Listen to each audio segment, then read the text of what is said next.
John Shipton, bonjour. Good evening. Nous vous recevons aujourd'hui pour une chaîne internet qui s'appelle Thinkerview. Nous sommes en direct. Est-ce que vous pouvez vous présenter succinctement?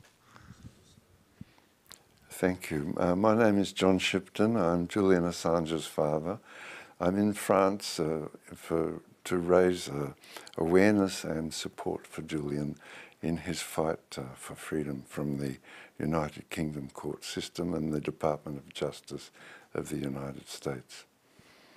Est-ce que vous pouvez nous résumer la situation de Julian? Qui est Julian et qu'est-ce qui se passe en ce moment? Julian is the editor-in-chief of WikiLeaks and started publishing WikiLeaks in 2006. In 2010, with leaks from Chelsea Manning, or back then known as Bradley Manning, of Iraq war files, Afghan war files, the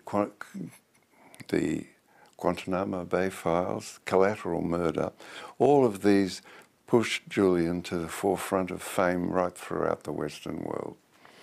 As a consequence of the exposures of crimes, Julian has since 2010 been pursued by the United States through the proxy of Sweden, the Swedish Prosecuting Authority, and the proxy of the United Kingdom. Equally, the complicity of Australia, his home country, because they're inactive. And so that's the current circumstances. If I could sum it up, it's 12 years of ceaseless hounding, savage malice, unscrupulous slander and calumny, vicious hatred have been heaped upon Julian year after year after year, particularly in the United Kingdom and the United States. Vous avez vu Julian quand la dernière fois? Last week, last Thursday, we called into the prison. Each visit takes 2 hours, but often they don't bring Julian down. I don't know why. And so we waited 40 minutes. So we had about 45 minutes actual time with Julian, yeah. Est-ce que vous pouvez nous résumer son état de santé? Est-ce que vous pouvez nous résumer ses conditions de détention?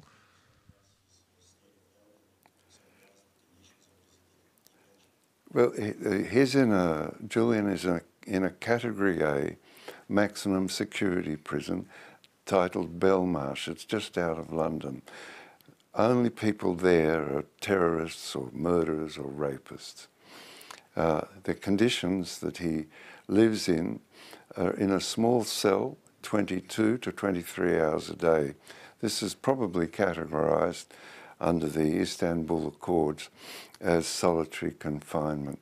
It's worsened over the period of COVID because the jail administration lost a lot of staff who were frightened of getting sick from COVID, and the prisoners consequently spend more time in their cells.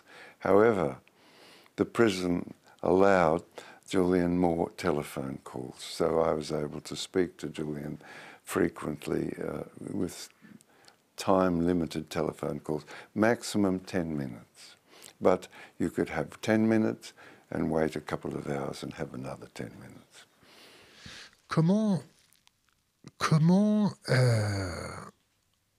Quels sont les rapports que vous avez avec l'administration française et en particulier Monsieur Dupond-Moretti, qui était censé être son avocat? Well, a couple of years ago, when Dupond-Moretti took up Julian's case as a lawyer, he had a press conference. There were 24 cameras there from press services around the world.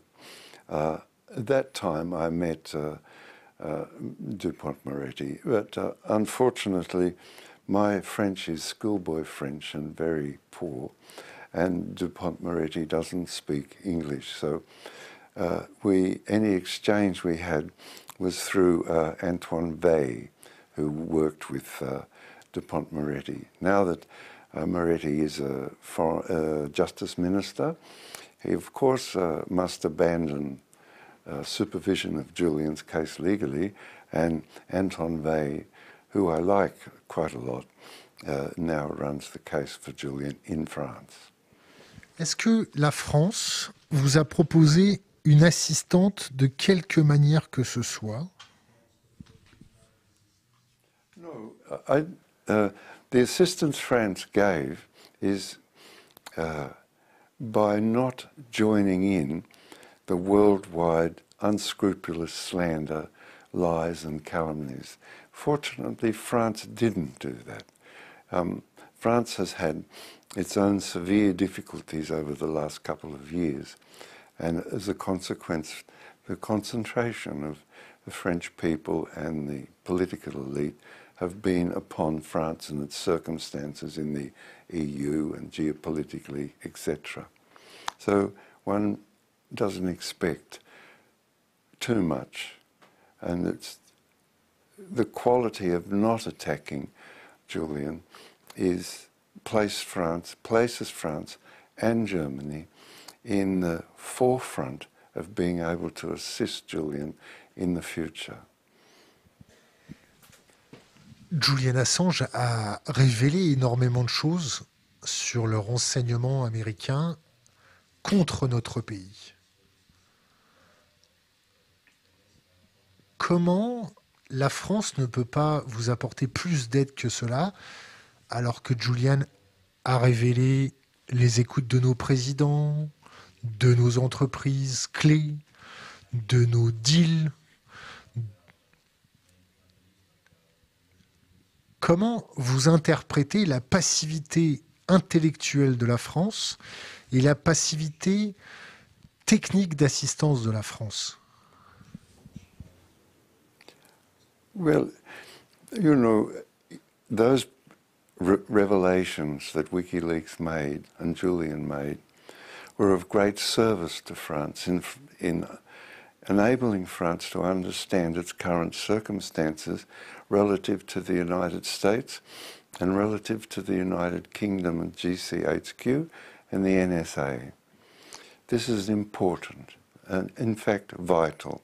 But also, it revealed that 5 of the great French technological companies had been plundered of their secrets, really, and the height of French technological achievement had moved to the United States in 5 essential areas. Equally, the WikiLeaks and Julian revealed that the European Community Bank had been listened to their contemplations and efforts made to move their contemplations more towards the benefit of the United States. Another scandal is the interference in French electoral processes by the NSA listening in. Finally, the coup de grace is the hacking of the President of France's private telephone. Each of these things causes, in my view, the French elites to contemplate their own problems intensely. How can we stop this? They have now a debt of honour, in my view, to Julian Assange and WikiLeaks that can be fulfilled and waits there to be fulfilled. Honour, as I understand it, in the French cultural system is really important, and adjusting that honour will, in my view, and I don't wish to pontificate, I'm not speaking from a height here, I'm speaking as though we're friends at dinner and talking about stuff.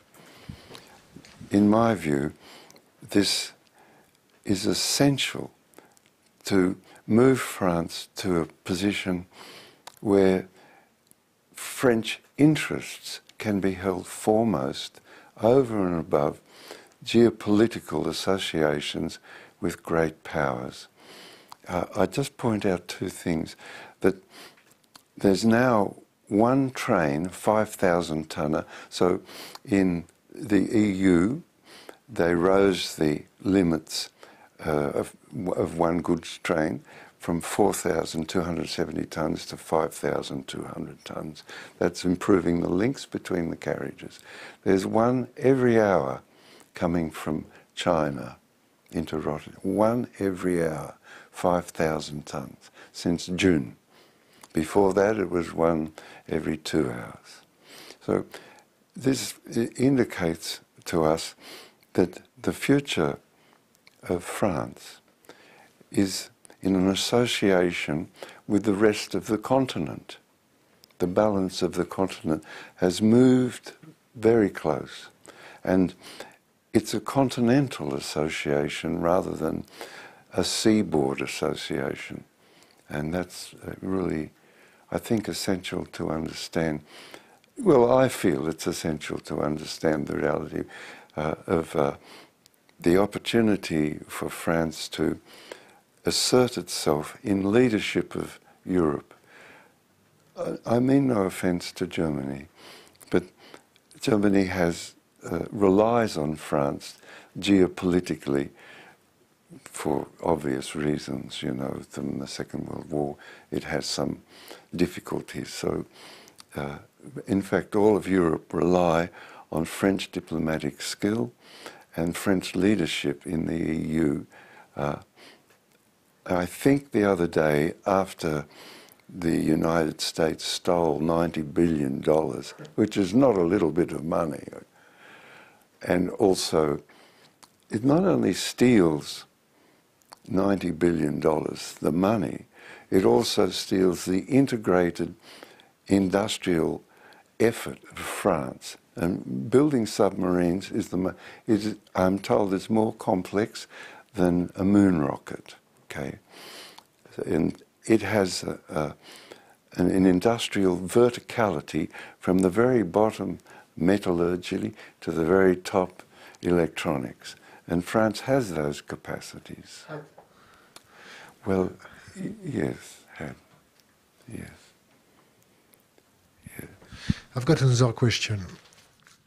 J'ai une autre question concernant votre attitude face à la surveillance que vous devez subir tous les jours.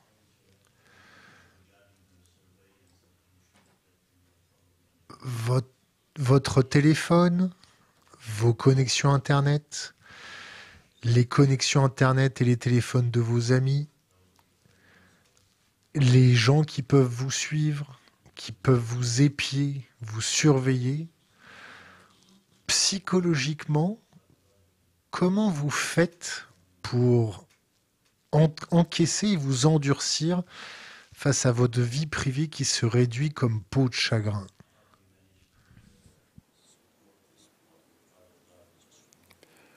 Well, oh, well, like you, Bernard, I no longer have a private life. Because you're in the forefront of broadcasting in France, you will be looked at, overlooked constantly. And so I take no notice. They look at me, but so far, God willing, they haven't interfered with me. They haven't put any scandalous notes from my past in the newspapers. And Pas encore, not yet. yeah, so far. I take no notice. And I think, like you take no notice, but you do understand that we are watched, and if we go too far in our commentary, we will be destroyed. We are ready to be destroyed. We are French. We are French. We don't have any limits. When you push a French people, it's like wake up a fucking devil. And our elite don't have any code of honor, but French people still remind our code. If I without a sense of flattery, without any flattery. You know, ever since the Bastille fell, France has been in the forefront of working out ways to get out of problems that the elites force upon us. I don't want to make enemies of the elites because they have to help us one way or another. I depend upon their decisions. However, the underpinning of every society, new society, like you can't count England too much, but our societies, the underpinning is equality, fraternity, and liberty. The underpinning. We speak about it all the time, democracy and so on, choice, whatever, yeah. But it underpins our attitude. We believe, and we work towards the belief, that we have some liberty, we have some equality, and we have some fraternity. We believe that. And when it's removed from us, we respond. Now, the first people to respond are always, for some reason, why, we don't know, France. And so with the Gilets jaunes, they lost 11 people's lives. I think there were 1,700 serious injuries. Many people lost one eye. And yet they succeeded. They succeeded. Vous avez vendu votre maison pour assurer la défense de Julian Assange, pour assurer votre campagne à travers le monde pour toucher énormément de personnes. En France, on a l'habitude de dire « Méfie-toi de celui qui n'a plus rien à perdre ». Vous êtes prêt à aller jusqu'à où? Well, I did sell my house, and now I rent a house in the countryside, which gets quite cold in winter time. But these things are not, they're no longer concerns. First of all, I'm old. I don't have a worry. I don't have to make a family. I don't have to hold a house together. I can live in a tent if I want. Very dangerous grande pas. I can feel it. So I'm happy with that. And for 3 years, I've lived out of a suitcase, you know. I've been to 50 countries. I've been to Berlin 8 times and so on in pursuit. So I don't worry about that. You know, I don't worry about COVID. I act sensibly. I don't make enemies of government. It's not my job to make enemies. My job simply is to find a path for Julian to get out of the mud. That's all. That's all my job is. En termes de vaccination, de soins, d'aide psychologique, est-ce que Julian a accès à la vaccination, accès aux moyens de protection comme des masques? Est-ce qu'il a assez de couverture? Est-ce qu'il a été malade? Est-ce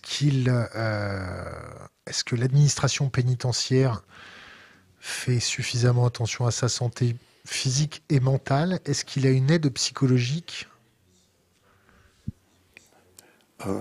Well, I don't think so.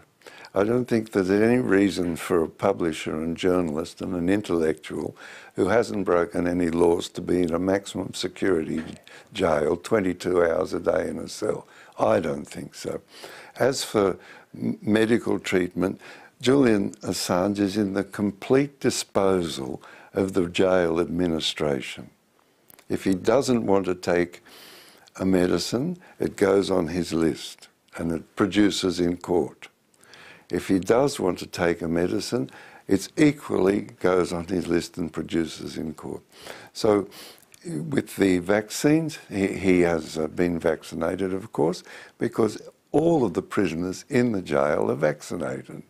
So he has no choice in this. He has no choice about anything.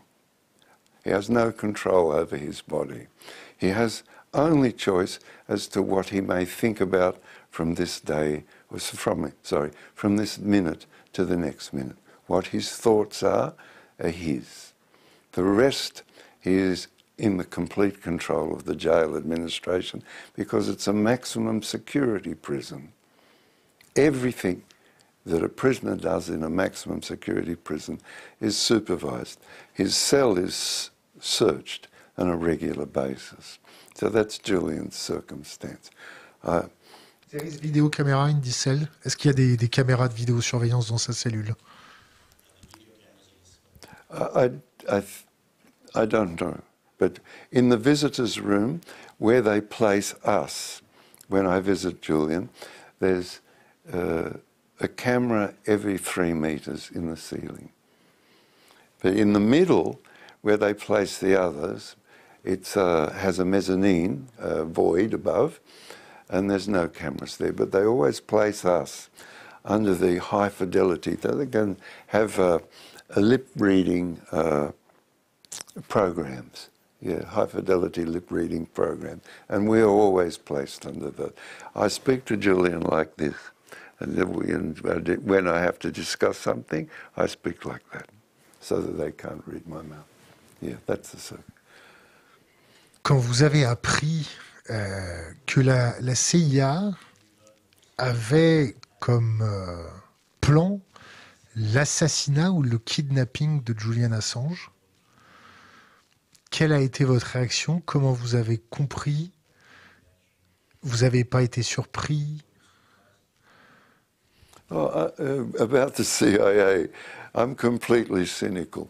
You know, I just can't understand how it took so long to reveal what the CIA are up to, you know.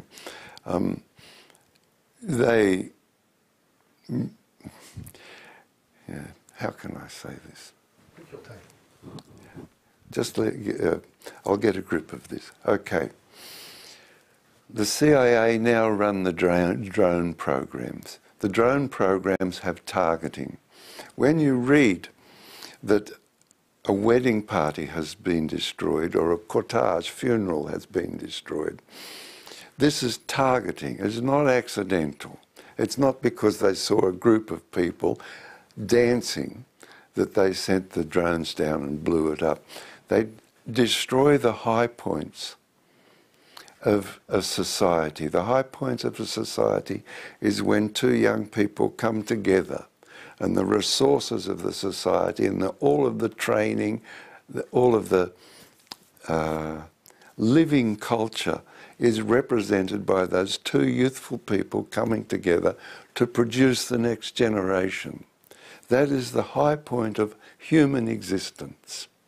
It provides the next generation and provides continuity for the culture and worship of the ancestors, in the sense that the immediate ancestors take the young people and push them forward.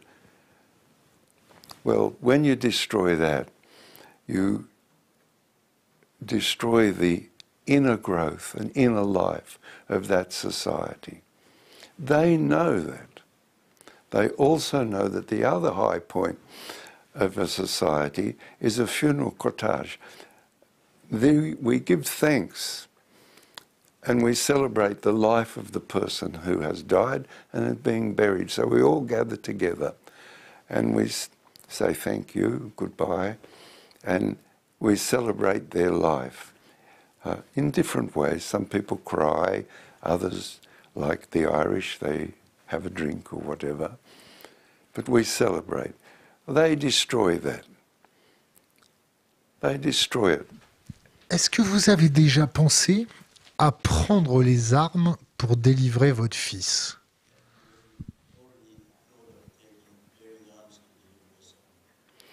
Well, Let me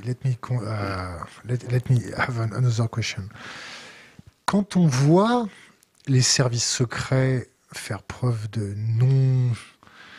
nonchalance, quand on voit des tentatives d'assassinat, quand on voit une ambassade qui a été infiltrée, quand on voit la calomnie, quand on voit votre équipe calomniée, est-ce que vous n'êtes pas dit, à la française, maintenant c'est terminé, je vais faire mon groupe commando et on va arrêter de, passez-moi l'expression, me chier dans les bottes.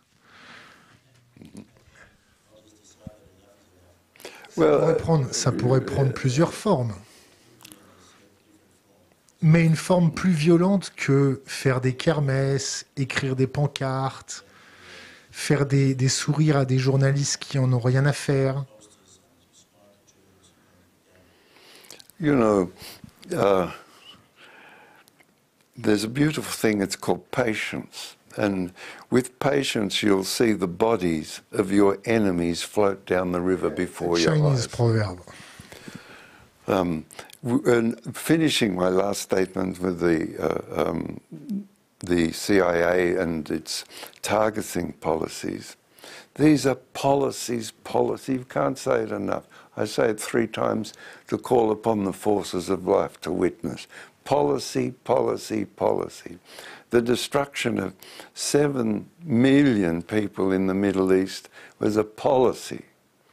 The creation of 37 million refugees over the last 20 years, wandering the world looking for homes and ruining the societies that they came from and endangering the societies that they move into, is a policy. Policies. And of course, I don't imagine taking up their way of seeing life, buying a gun and shooting people. I would like to see them humiliated, of course. I would like to see them removed from power, of course. I would like to see decent policies, and I would like to see that these institutions that are so embedded in thinking about death in order to organise life, that the absurdity of that proposition, I would like to see that changed very much. And I work towards that in my own simple and modest way. Yeah. I think that answers your question, I'm not sure. Yes. Est-ce que vous avez pensé à faire une grève de la faim? I did go without food for 3 weeks once. I got rather thin. It wasn't a very wise thing to do. But I suppose I could. I have thought of it, yeah.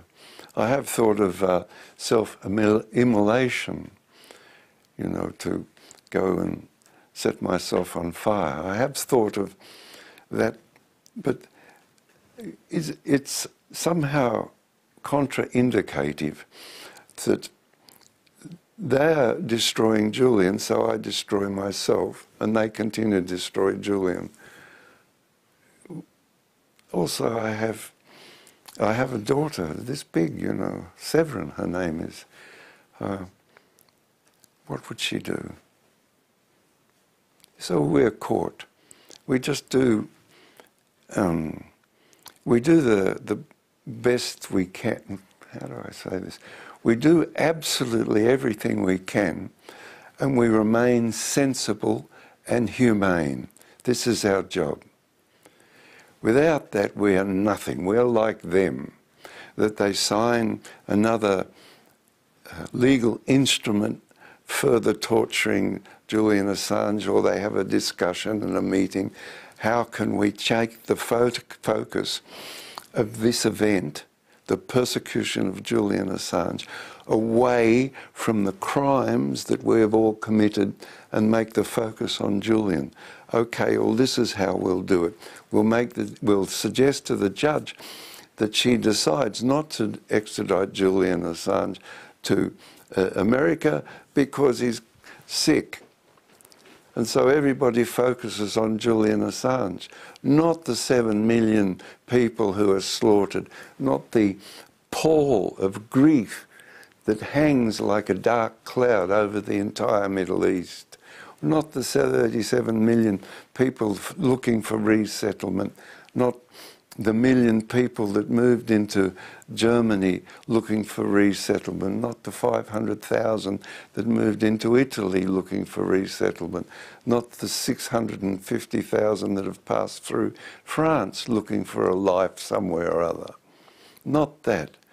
We focus, everybody focus, oh, Julian, you know, is suffering this, he might commit suicide, and you have an entire hearing, 2 days hearing with the Lord Chief Justice of the High Court in England, focusing on and arguing about Julian's well-being, and the CIA's, instead of looking at the crimes that these people have committed over the last 20 years, which have been exposed by WikiLeaks and Julian Assange.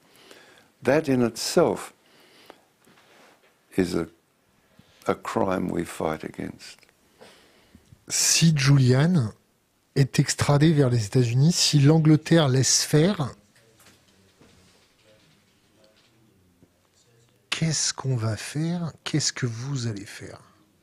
I'll move to the United States and continue to fight. I won't, you know, I can't give in. I mean, no, I have no thought of giving in. I just, I don't use hope as a tool. I don't use optimism as a tool. I just, what comes before me each day, I tackle to the best of my ability on the day. Of course, the ability, one's ability goes up and down, you know. Some days you're good, some days you're not so good. But that's what I do. I never use hope as a tool of energy. I give hope to others, of course. I don't like to be mean, but I don't use it to get out of bed. I get out of bed because there's this to do, that to do, and that to do. Yeah. Quand est-ce qu'est attendue la décision britannique sur la demande d'extradition des États-Unis? Well, you know, after the hearing on the 27th and 28th, a lawyer outside the court told me, he said it'd be a couple of weeks. Then another lawyer rang me up and said that it'll be, John, a minimum 6 weeks. And then I read in the paper it'll be from Alexander Makuris. I read it'll be sometime mid-January. So, you know, like, how long is a piece of string, Bernard? Quels sont les recours si le Royaume-Uni accède à la demande, à cette demande d'extradition? If the extradition is accepted, Julian will appeal to the Supreme Court. Equally, if the United States, if the extradition is refused, the United States will appeal. Okay. After 2 years on remand, Julian has the privilege, if you call it that, to appeal to the European Court of Human Rights for a bail application. The European Court of Human Rights will decide and probably will say yes. More than likely will say yes, you can have bail.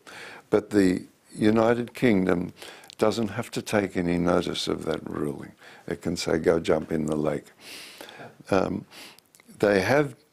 was the working group on arbitrary detention's conclusion in 2017, and that Julian was arbitrarily detained. They reissued their determination in stronger language in February 2018. In both cases, the United Kingdom said, we're not interested. Equally, Nils Melzer, the United Nations Rapporteur on Torture, Professor of International Law at Glasgow University, issued a report stating that Julian was being psychologically tortured over a period of 10 years and that he characterised it as a slow-motion murder before our eyes. And he took to the jail 2 specialist psychiatrists to evaluate Julian, or medical people who specialise in these matters. Equally, he outlined the abrogation of due process, procedure irregularities, and abrogation of human rights that Julian had undergone. Oh, and the conventions of asylum. All of those areas, particular legal contraventions, he outlined them in his report, and they said not interested. Il a été autorisé à se marier. Comment vous interprétez le fait qu'il y ait eu des freins à cette union?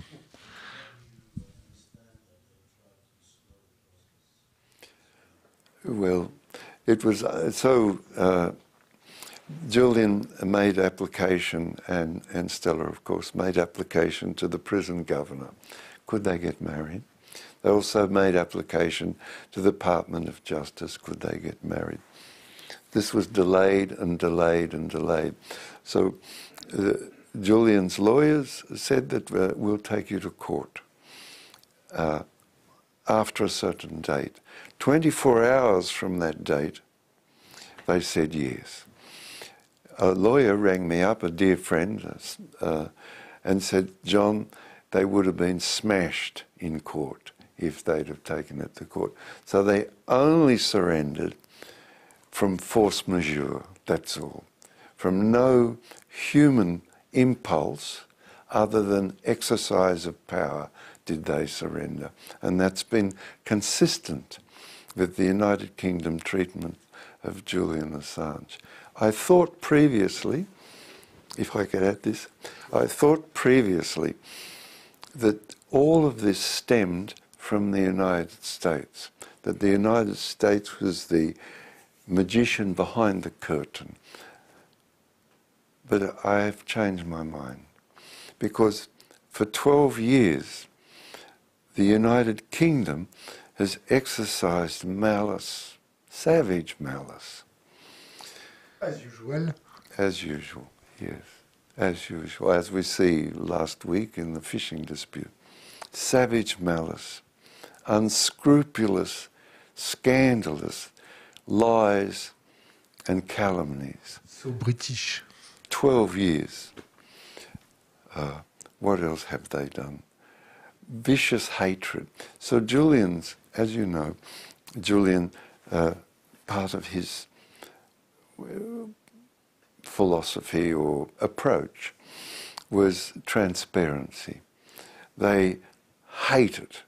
They, with vicious hatred, they attack transparency. They say yes, yes, yes, but then you put in a freedom of application to the Crown Prosecuting Service, who has between 9,000 and 11,000 pages on Julian, and you get 350 pages.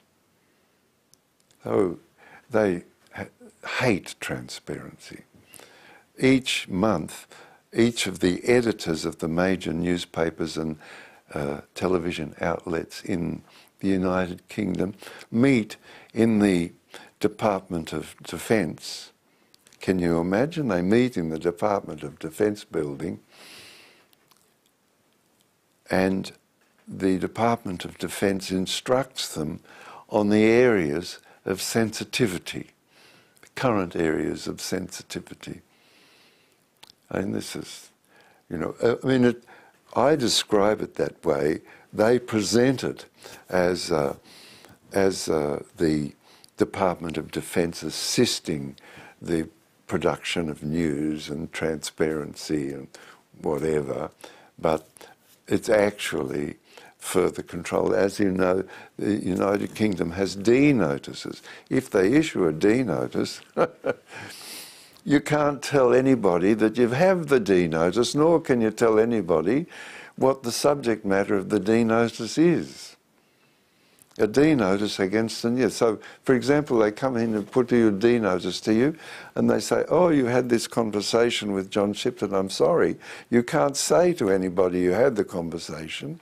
That would be against the law and put you in jail. And you can't publish the conversation. That's against the law and put you in jail. Goodbye. That's what they're like.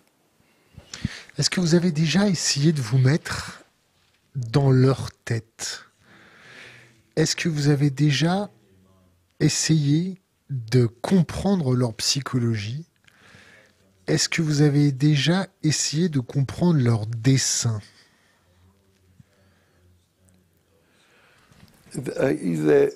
Yes, I do, with the assistance of John Pilger, who, by the way, is back in hospital with pneumonia.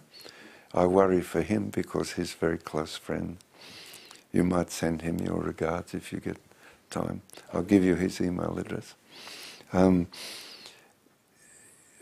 with his assistance and with John Le Carré, who recently, died, his last book gives us, well, they're not going to tell us, but we can get a picture of the concerns of a certain strata, upper middle class, of the United Kingdom by the production of what they produce, what literature. So you have John Le Carré, you have Graham Greene, Ian Fleming, or George Orwell, all concerned with duplicity, spying, silence. Well, we all like some silence sometimes. Deceit and sacrifice and betrayal. All of those books are concerned with that. And that's a stream of literature that is in the United Kingdom. Well, in England, not the United Kingdom. Very different, say, from France, with Alexander Dumas, for example. So you see the strength of that contrast, where the French inference in literature is upon the romantic elevation above the difficulties of life in order to transcend. You might say it's romantic. I don't, but people do. So in contrast to England, where their intricate interweaving of deceit, silence, betrayal, and duplicity is a common factor. Yeah. Comment vous anticipez l'avenir du haut de votre âge? Quel regard vous avez sur la société après avoir traversé toutes ces épreuves? Et comment vous voyez l'avenir pour vos petits-enfants? Oh, well, at the moment I don't have a good feel for the future of the West or Europe.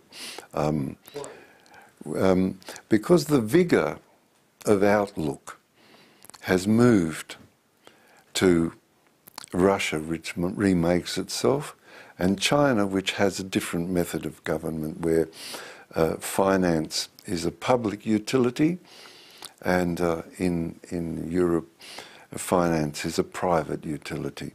So the accumulation of capital and the financialisation of our societies is not, well, it's not encouraging to me to think that my daughter, little daughter, will be forever in her life paying off mortgage or whatever. And the deliberate escalation of value of real estate. We say real estate, we don't mean real estate. The escalation of value of a home. Now in Melbourne, there's such a shortage of homes that there's Facebook pages for young people for share houses. You know, they get on Facebook, would you like to share, and so on. And they have share houses. So youth can no longer have enough money to form families. You can't form a family. There's not enough money. So you have to live with your mum and dad or or you don't form a family. Or in Germany, for example, 39% of women over 40 don't have any children. In France is similar to say, I'm sorry to say, in Italy it's even worse. That people can no longer form a family. This is just disaster. Est-ce que vous avez été approché par des services de renseignement extérieurs à ceux des États-Unis et d'Angleterre?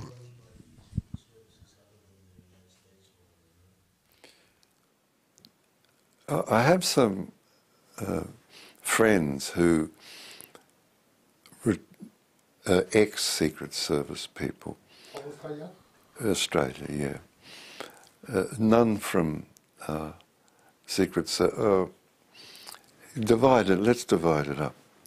One of the techniques in my position would be for people to come and divert our interests down blind alleys. Go and do this. We'll give you some help and some money, but go off and do that. And that's happened to me in the United States. I took no notice. And that's happened to me in the United Kingdom. My two friends who are in one or other aspect of secret services in Australia are very frank and helpful and guarded here. Yeah. On dit tout le temps que il y a une légende urbaine chez les journalistes qui est que la Russie avait prévu d'exfiltrer Julian depuis l'ambassade d'Équateur. Est-ce que c'est vrai, c'est pas vrai? C'est encore des journalistes qui se sont fait monter la tête? Well, it's certainly not true. He's still there, and the Russians are very, very capable people. Well, I'm not so sure. When you go to Salisbury, they cannot do a Novichok properly. No, yeah, he's They're like tourists. But Petrov and Borisov, they turn up all the time. I saw pictures of them flying an aeroplane the other day. Yeah. No. Petrov and Borisov. So this comedy spread right around the world, and it's become, ridiculous. So equally, the Russians dragging, for what purpose? Dragging Julian out of the embassy. For what purpose, To what end? Very skilled and practical diplomatic corps in Russia, foremost in the world at the moment. France used to be foremost. But anyway, foremost in the world at the moment is going to drag Julian out and have a gunfight outside Harrods. It's just, fantasy, just a complete fantasy. There was some years ago when Julian had a lot of visitors in the embassy, there was some talk that he had a hole in the floor that he'd go out and he'd go into one of the Harrods tunnels, because Harrods has a lot of tunnels, and go out through the Harrods tunnels and go night clubbing. It's it's just a fantasy that people plan. Yeah. I get impatient with it, actually. Quand vous voyez la couardise, je ne sais pas si notre traducteur va pouvoir traduire ça, la couardise de notre gouvernement, le manque de courage, ce côté veule et très politicien de faire semblant de s'occuper des choses.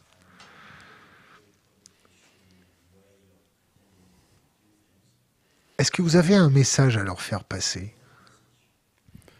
Yes, the substance and the strength of a government is the unity of the polity behind it. This is vital. The only strength that a government has is the strength of its people, not its arrangements, not drinking Cristal with this woman who came to Paris the other day. I can't even remember her name, Harris or something. She's the vice president. Of United States, the small country who lie every time. Yeah, and yeah, Rome. yes, This one. They closed the road so we couldn't cross the road as she went to visit. I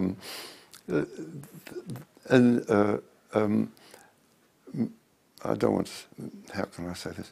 And the ministers of state of France, having Cristal with the minister of state of the United States or whoever, that's not the security and the unity of the country. The security and unity, the strength of the country and its security rests within the population, their education, their health, their belief in the efficacy of the government, and the understanding that the government won't go to water or isn't afflicted with cowardice when a bully comes along. It can find a way, guile, cunning, deceit, find a way to protect the country rather than saying, oh, well, you can buy half of all trans. You can't buy it all. This sort of, weak-kneed cowardice. And we all understand that, and we remove support from the government. And we concern ourselves with distractions. And the government sees this. And when it has to do really important things like organise a pandemic and a response to a pandemic and get scientists to look at the pandemic closely and get other scientists to evaluate the statistics and get other scientists to evaluate why the United States wants us all to, the entire world, to vaccinate. This is to protect the economy. For whatever reason, our belief in the government that it'll go about that will give the government strength to, once it's made its decisions, to institute them. And we will believe, we'll take it up, we'll assist. But after,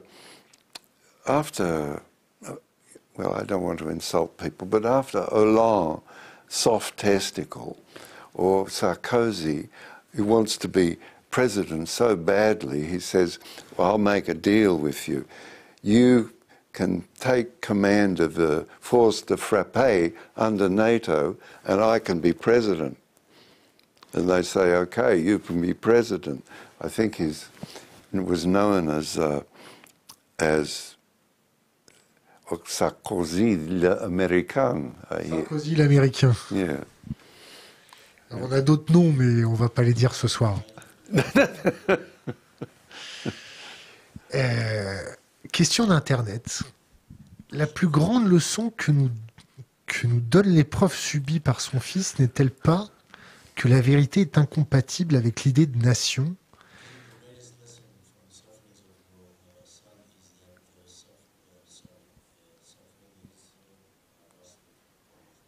N'est-ce pas la plus grande peur de ces tortionnaires ?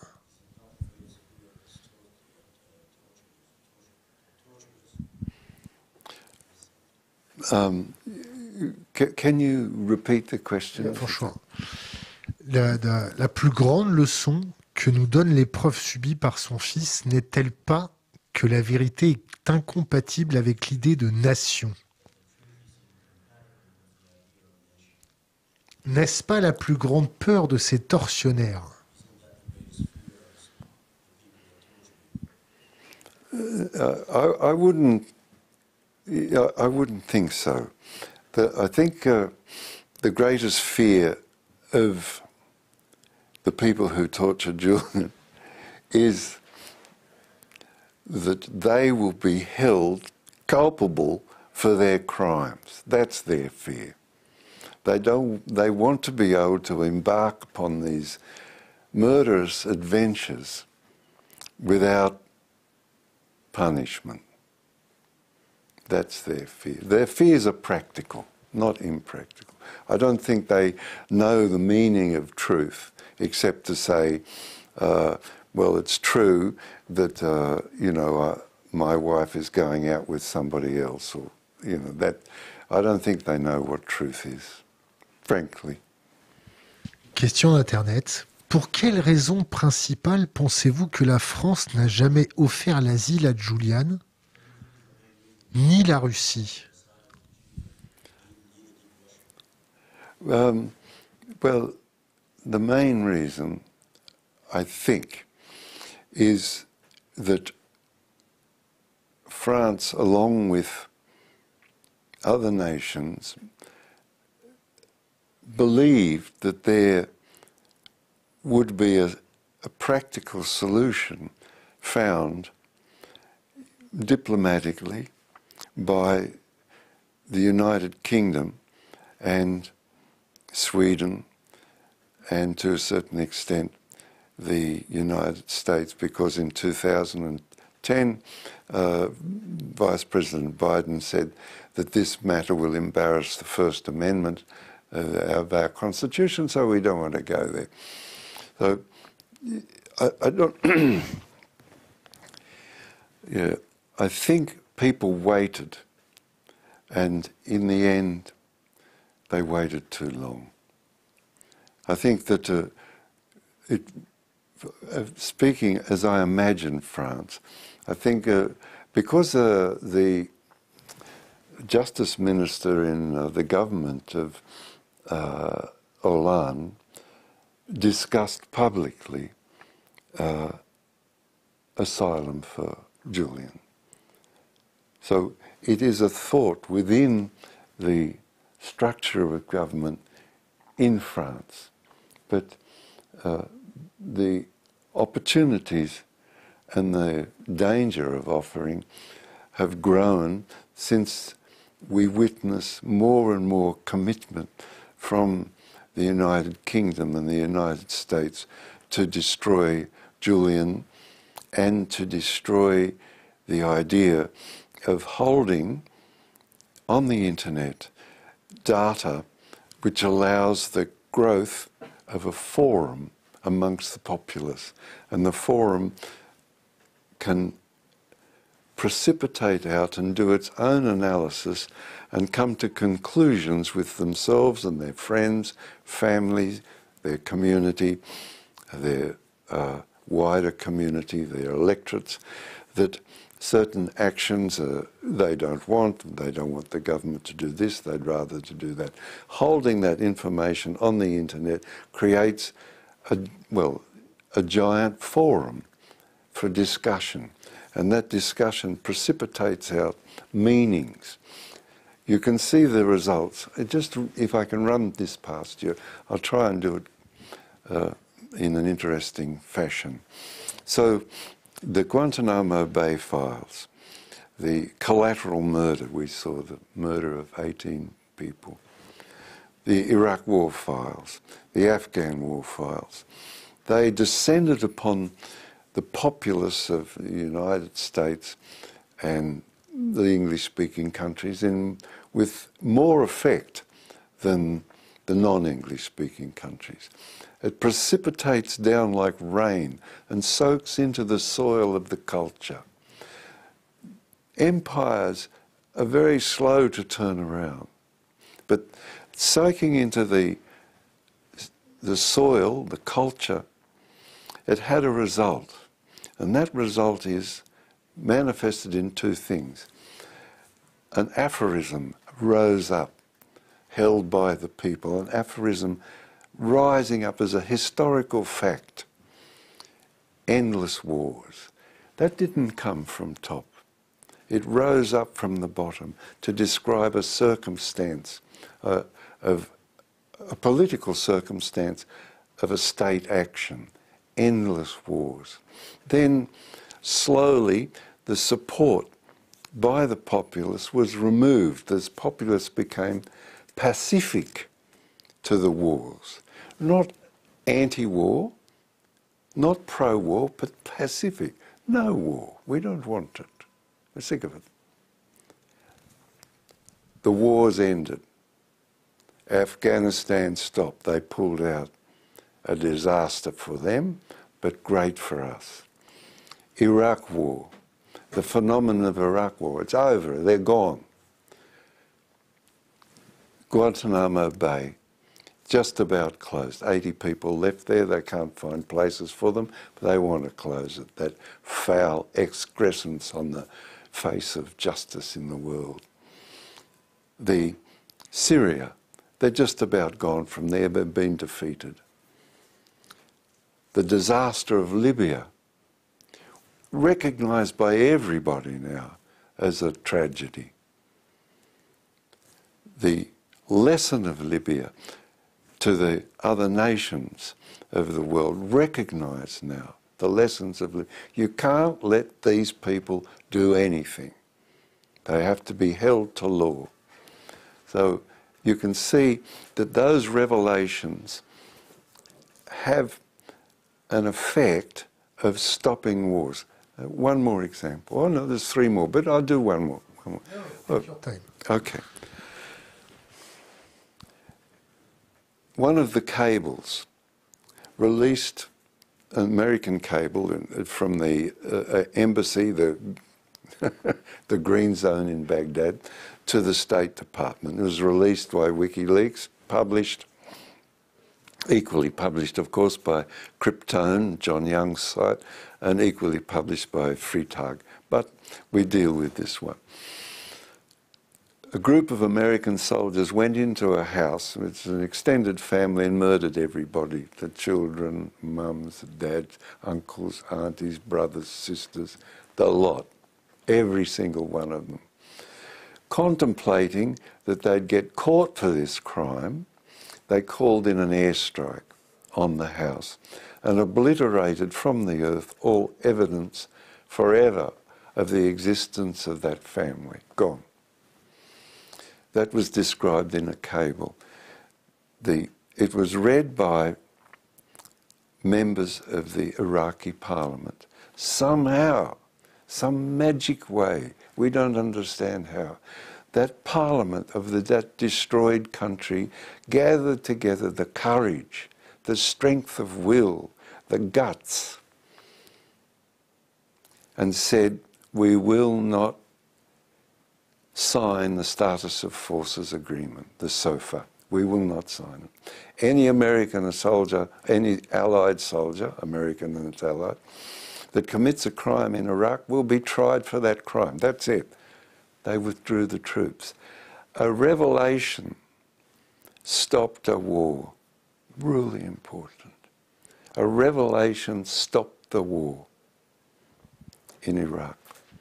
And they had to go about it in a different way and cultivate ISIS and all that sort of thing. But however, a revelation stopped a war. Your work as journalists can stop wars. Another one. The cables also covered the removal of the Chagos Islanders from their islands, all of them, every single one, even the dogs, were taken from the Chagos Islands and dumped in Mauritius. One of the islands was given over to the United States for an air base we all know as Diego Garcia. The Chagos Islanders and their lawyers saw the cable and took the United Kingdom to the International Court of Justice and won.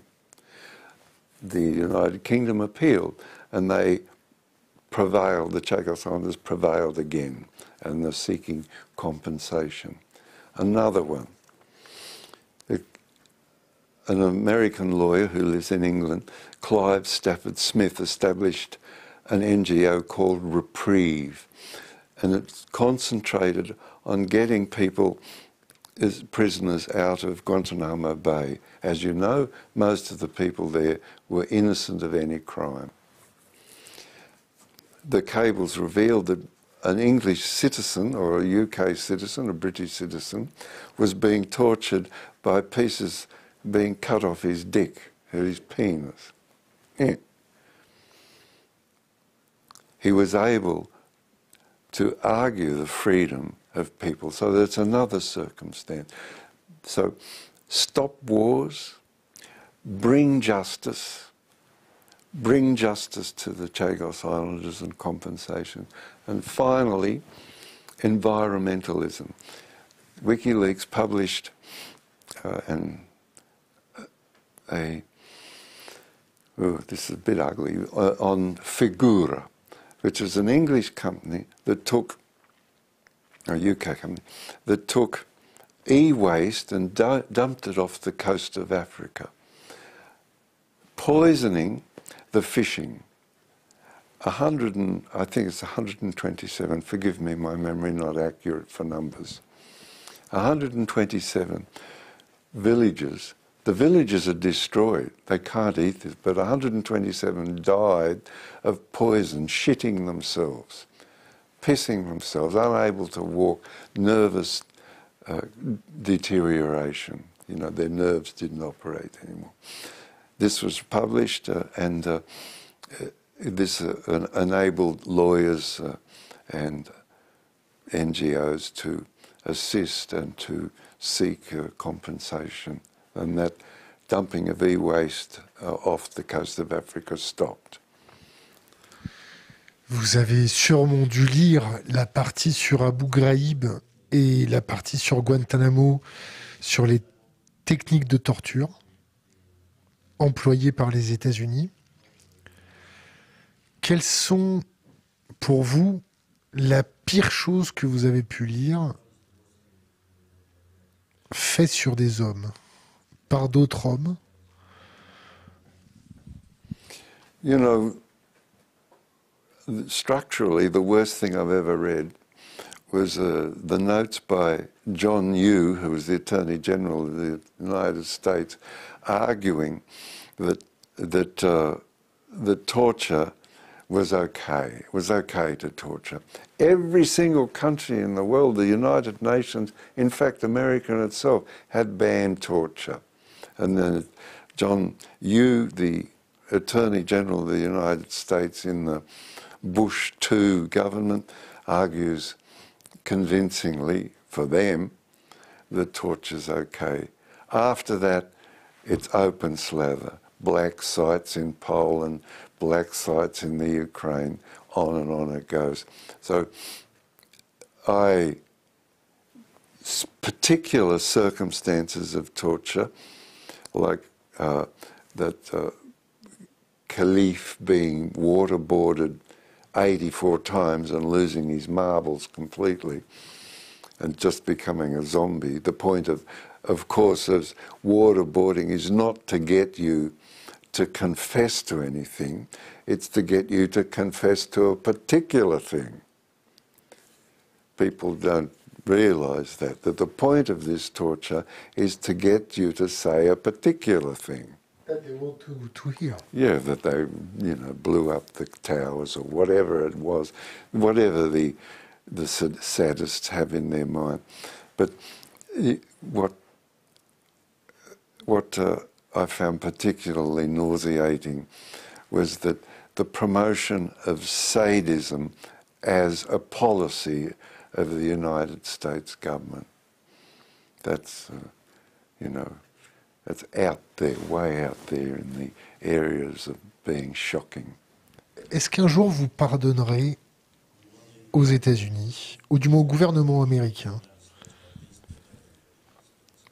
Well, yeah, it's the law of life, you know, that there's only one thing you can't forgive, and that's attacks against children. The rest you can forgive. It's human to err, but attacking children, it's finished. I can't go there. I can't go there. Est-ce que, question d'Internet, a-t-il des communications avec les candidats à la présidentielle pour leur demander de se positionner sur l'asile en France de Julian Assange? No, you know, I make it a rule to only have a private conversation with politicians and not to meet them if possible. I work from, you know, the ground up, and that's my job, you know, is to work from the ground upwards. I leave negotiations with politicians and senior bureaucrats to other people who, for example, if you propose a certain thing, you know, a certain avenue, that Julian have to be, say, given a visa to come and seek asylum in France. If one proposes that, have to have the mechanisms, the knowledge of the mechanisms, the knowledge of the administrative techniques, the knowledge of the laws wherein this would fit. And I don't have that knowledge. That's a professional circumstance. So if the work that we do from the ground up causes enough political circumstance for the professionals to put their minds onto how to solve the problem in the practical circumstances of blending laws, of thinking of diplomatic face-saving ways, that's their job. My job is to, you know, speak to you. Yeah. Pour nous, on vous donnerait l'asile tout de suite. Parce qu'il n'y a pas plus français qu'un Julian Assange, en fait. It can't be, sorry? No, you know, this is a good subject, and we can start there. This is what where we started an hour and a half ago. Okay. Julian, WikiLeaks was first registered in France. WikiLeaks fought its first court case for publication in France. Julian, at that time, lived in the Marais, had a French family. He was on his way back to France to his family when arrested in the United Kingdom, where he's now been for 13 years. It's a long, you know, it's a long journey. It's 26 miles across the channel, and now it takes 12, 13 years to get there. So in that circumstances, the affiliation, I have a grandchild in France. I'm concerned in my way for France, you know, my modest way for France. I enjoy being here. The gifts, so go from there to the gifts that Julian WikiLeaks made to the elites of France and consequently to the people of France. The understandings that we just rapidly covered. The NSA listening in to the president's phone calls, private phone calls, mind you, ringing his wife and saying, you know, can we have a bottle of wine with dinner or something, private phone call. The manipulation of the French electoral system, the revealing that how it was done and when it was done, the listening in and manipulation of the European Community Bank. Oh, for God's sake, so important. Diverting, the facilitating the revealing of the NSA and the GCHQ, facilitating the stealing and plundering of the high points of French technology from 5 really vital French companies. So, you know, Julian is France. En France, on a vu les Américains s'immiscer sur le deal des sous-marins. On aurait pu attendre, comme mesure de rétorsion de la France, qu'elle donne l'asile à Julian Assange. Comment vous expliquez qu'on ne l'ait toujours pas fait? C'est à cause du fait que la France est dépendante en termes de renseignements américains, ou c'est à cause que la France ne serait pas ou ne sera pas capable d'assurer la sécurité de Julian sur son propre territoire contre les services secrets américains qui tenteraient de l'assassiner?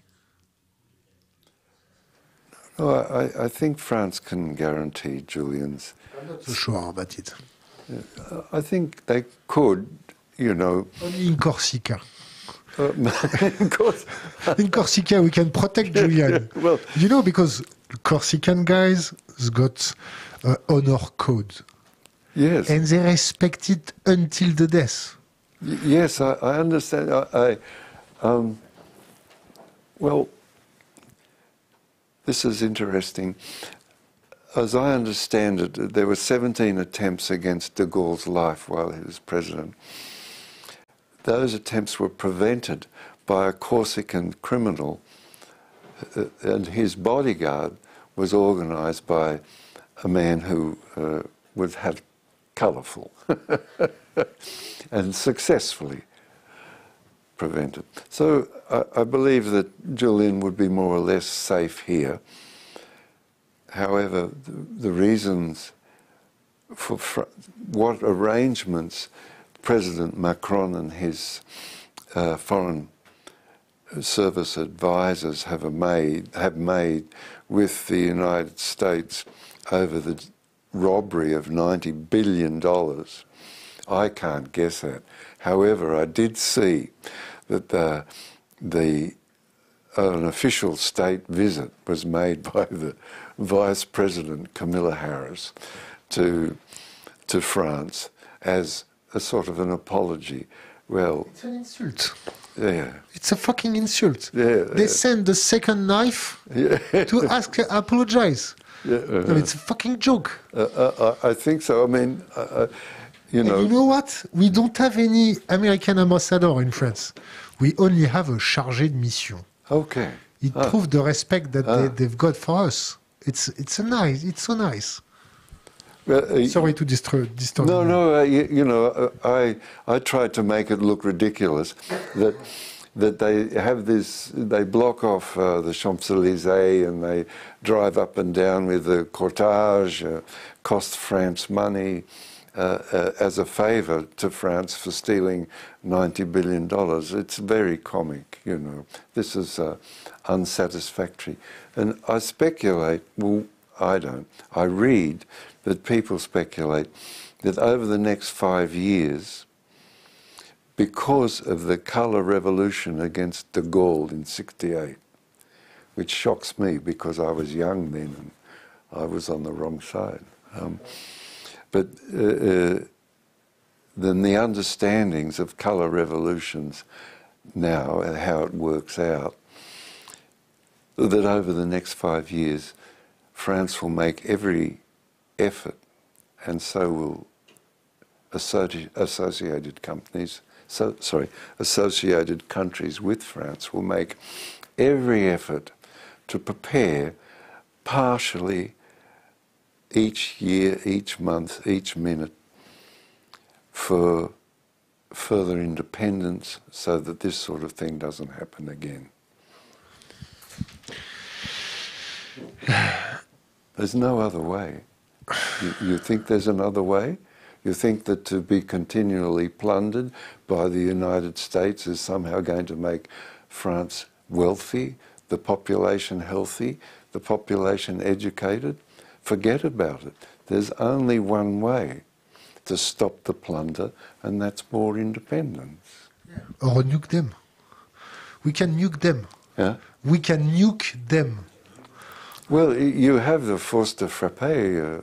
It is, I imagine, the centerpiece of a European army. It is a great Frenchman who established the Erasmus project. Frank Biancheri. Yeah. Paix à son âme. He's dead since maybe 6 or 7 years. But he was I corresponded with him, and I read. Brilliant guy. Brilliant, absolutely brilliant. He speculated. Now it's 10 years past, 11 years past. That what would happen, what had to happen, was that the force de frappe become the centerpiece of a European army. So I believe at negotiation with Biden after the stealing of the $90 billion, that the European army has, the policy of a European army is now growing and is to a fullness. We need to pray for it, but I'm not so sure. Well, Frank, you said it's going to come. On arrive à la fin de notre interview. Est-ce que vous voulez qu'on parle de quelque chose en particulier tous les deux, avec la communauté? Est-ce que vous voulez parler de quelque chose en particulier? No, just one thing. I find that everything comes up from the mass of us. That an inventive capacity rests within the soul of the nation, or to use not religious talk, but rests within the people themselves. And so it's all it requires, again, is for us to converse with each other over our concerns. And this creates a social political circumstance and a historical change. That's all that's required. We don't need to make any special efforts to go to the Sorbonne or something, although education is important, but to converse with each other over our concerns, and you will see that the Gilets jaunes will manifest itself again in other areas. Gilets jaunes. Parfait. Will manifest itself again and again and again. This is my belief. Est-ce que vous avez 3 livres à recommander à notre communauté?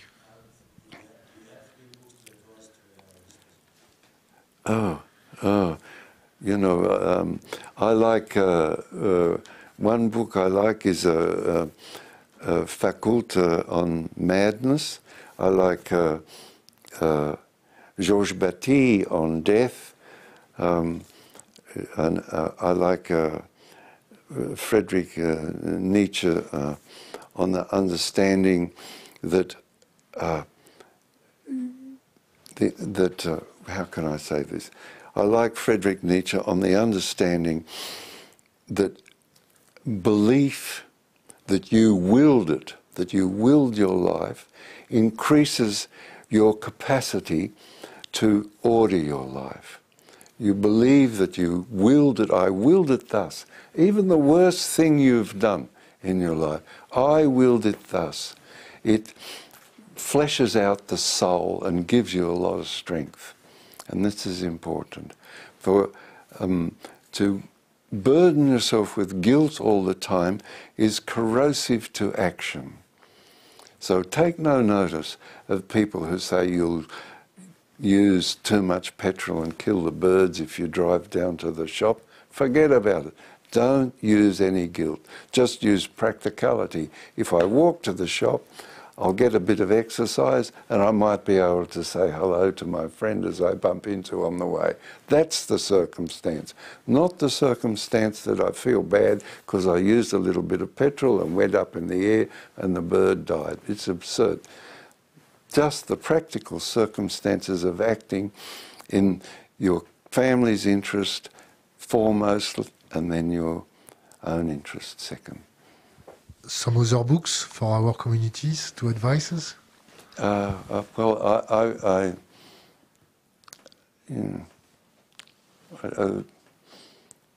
I don't have any in mind. Too many books. Est-ce que vous avez un autre conseil pour les jeunes générations? Oh, yes. Just get on with it. Just and take no notice of old fogies like me. Get on. This is a really fabulous thing, that the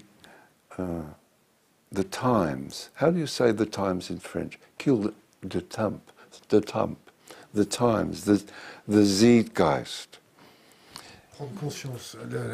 Your zeitgeist L'air du temps. L'air du temps. Your zeitgeist, your times are so absolutely different than mine. When I grew up, our concerns were housing, education, distribution of wealth, the building of a country, because it was just after the war.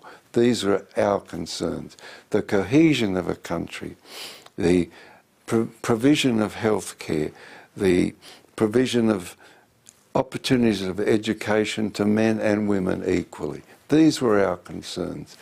Your zeitgeist, your times are so different, and so I have no advice that is suitable, that fits in to your times. That's for young people, because my times are so different. It's like, well, I think they say the past is another country. So just get on with it. Take no notice of anybody who wants to make you feel guilty. I think it says in the Bible somewhere that Satan is the person who who wants to make you feel guilty. Guilt is a corrosive pain brought to you by accusation from other people. Take some freedom and act in your own interests and your family's interests. John, thank you so much. Okay.